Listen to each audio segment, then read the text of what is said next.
Let's go back to this story now. The South African Police Service has updated the nation on the progress or lack thereof in their fight against crime. In fact, the quarterly crime statistics have indicated a slight decrease in murder and sex crimes between the 1st of April and the 30th of June. However, cases of attempted murder are on the rise. Pule Letswiti Jones joins me now with more on the crime stats. Pule, let's just unpack this further. You were there live. What's the consensus from the cluster that we're giving the presentation right now? Yes, there's a decrease, but there's a worrying on that alarming increase on the attempted murder and other crimes. Yeah, definitely. Look, the members of the SAPS and officials here as well say that there's still much more work that has to be done in terms of fighting crime as well. If you look at some of the numbers between April and June this year, police recorded just about 6,228 counts of murders. And of course, this is 196 less people killed compared to the same time last year. Not quite a big difference. It means that there really needs to be more boots on the ground in terms of fighting this kind of crime. But out of the 6,228, we now know that about 1,188 were women and children as well. So it does go to show you that those numbers are still stubbornly high, and therefore police need to come up with more measures and mechanisms in terms of fighting a crime in this country, which remains really, really high. But furthermore, we also now understand that the Operation Chanela as well has led to just over 90,000 suspects as well being arrested as well. This would be the normal operations police officials will do on the roads, including roadblocks and search and seizures, going into communities and trying to ensure that they enforce law and order as well. Quite particularly when we look into the issue of the illegal mining in the country, police officials say they're looking into this matter as well. I was just hoping to speak to the provincial commissioner just to expand on this. He is expected to join us any moment from now. But as far as we are concerned, we are now told that there are even more intensified operations that will be looking into illegal mining and ensuring that the issue of Zama-Zamas terrorizing communities does come to a standstill. This is one issue that police have been facing head on recently, particularly in informal settlements such as Zamimpilo and of course Rivoli. General Fani Masemola joins me right now. Thanks for making time for us, General. Let's just try to speak about the issue of illegal mining as I'm speaking to my colleague here. What is being done to enforce law and order and ensure that you fight this crime, particularly which is seemingly terrorizing communities as well? We have started with fighting illicit mining as far back as last year. We have been stopped since April, the 1st of April last year to the 31st of March this year. We have arrested 1,199, you call them Zama-Zamas, of which it was a mixture of Zimbabweans, Mozambicans and Lesothos, but of course out of those there were 100 South Africans. This is from the whole of Goldfields in Free State, in Northwest, as well as your Northern Cape, including Gauteng. We haven't stopped fighting the crime on Zama-Zamas. Since the problem of Rivoli resurfaced, we also in that area arrested more than 290 within a week Zama-Zamas, and we confiscated a lot of firearms, including ammunition, and of course the equipment that they use, pendukas and the gold-bearing soil.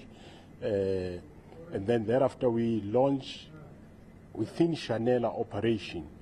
We added a leg to deal with Zama-Zama solidly across the country. And since Tuesday this week, we have a sub-operation that deals with Zama-Zamas in the 6 provinces of South Africa, which is your Free State, Northwest, Northern Cape, Gauteng, Mpumalanga, Limpopo. So that operation started Tuesday. We have already seen a lot of successes out of this. Just for this Tuesday up to now, the South African Police Services, together with other law enforcement agencies that are assisting them, they have already now arrested more than 230 Zama-Zamas within all those provinces. and they confiscated again a lot of equipments, including again your pendugas and so on. So the operation is continuing, and we are on the ground. We are aware of the incident that is there at Florida, where they said community seek refuge at a police station. The same area, the past Thursday, we had an operation in that area, and we arrested a lot of people. We confiscated also a lot of equipment that they use. So the operation on Zamazamas is going to continue in all these provinces that I've counted already, and we are not stopped. Tell us about the sub-operation. How long will it be in progress for? Is it a permanent solution to fighting illegal mining? What are some of the elements that you have introduced which are new, which could put a halt or stop to this illegal mining, affecting not only communities but the country's large economy as well in the mining sector? Look, what we are doing differently. In the past, we used to go into an area, operate, arrest, and then move out. And we realized that as we move out, the people go back. Remember, we use same police for other various priorities. Not that we say we don't have resources to fight illicit mining. What we are saying is that we use same resources for various other priorities of fighting crime. But what we have realized now is that it doesn't help. We go into an area, we work, stabilize, and then we leave. So what we are doing now, we are going to stay in those illicit mining areas, the provinces that I've counted, and those areas that I've counted. We are going to stay there. The special forces will stay in there, and the Department of Minerals will be closing the holes and those unused shafts, and while we are in those areas, and we'll make sure we clean both on the surface and underground wherever there is Zamazamas. So the operation is going to take about 3 years in those areas, so it's not about to finish tomorrow. We are going to be quite long there. You can call it permanent if needs be. So definitely we will make a difference and make sure that our people enjoy safety and life.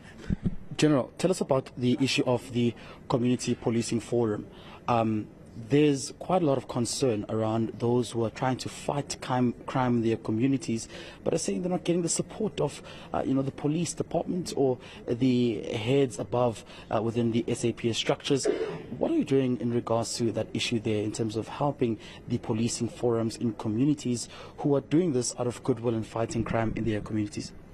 Yeah, my call is that where communities do go out, especially your patrollers, they shouldn't go out without informing the police which area are they going to work. It is important that the local police know where the patrollers will be, so that in case there is a call-up, then the police can go out and assist them. We work with the community policing forum structures, and of course, this year for the first time, in terms of assisting them, we made budget available to the tune of 70 million rand, which has been dispersed to the provinces to assist them in buying things like your torches, your reflectors, and so on, and of course airtime and phones. So that is how far we go to assist them, and we know that there are various groupings, your neighborhood watches and other forms, but what we are saying is, let's not go out there, work alone. Make sure that wherever you are involved in patrolling, the local police are aware as to where you are, so that they can respond in case you are in trouble. Well, thank you very much for joining us on ENC this afternoon. That's General Fadi Masemola, National Commissioner, of course, giving us an update in terms of some of the elements they've included now in fighting Zamazamas. One of which is important, that sub-operation, which we're told is expected to last for 3 years, will be scoping into fighting illegal mining, which has subsequently been persisting in most of the communities, particularly in Gauteng. But the police say they've noticed a rather worrying concern that these Zamazama operations are now spilling over into other provinces, including the Northwest. And this is one move the police are saying are keeping high alert of, and that they're trying to fight by using all their resources.